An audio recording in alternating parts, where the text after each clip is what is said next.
Hello বন্ধুরা, কেমন আছো তোমরা সবাই? তো এটা হচ্ছে জন্মাষ্টমীর ব্লগ। তো আমার আপলোড করতে একটু দেরি হয়ে গেল। দেখতে পাচ্ছ বাড়ির সব কাজ কমপ্লিট করার পর আমি স্নান সেরে পুজো দিতে যাওয়ার জন্য রেডি হয়ে পড়েছি। তো রেডি বলতে কিছুই নেই, আমি জাস্ট সিম্পলভাবে সেজে নিয়েছিলাম। তো তারপরে আমি পুজোর থালাটা রেডি করে নিচ্ছিলাম। তো এই যে উপোসটা রয়েছে, এই উপোসটা আমি বিয়ের আগের থেকেই করি।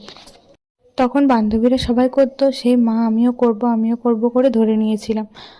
উপোস করতে আমার বেশ ভালোই লাগে। তো সারাদিন পর যখন পুজো হয়ে যায় তখন মনটা খুব শান্তি লাগে। তো আমার থালাটা কীরকম সাজানো হয়েছিল জানিও একটু।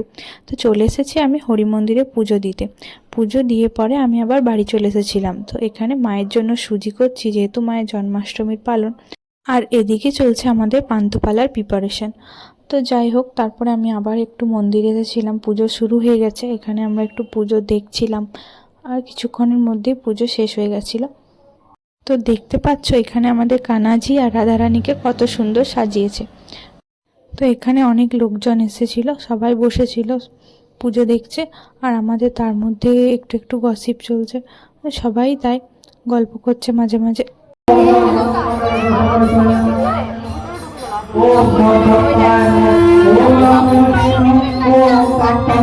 পুজো হয়ে যাওয়ার পর সবাই এখানে একটু করে ফুল, চান জল নেওয়ার জন্য ভিড় করেছে।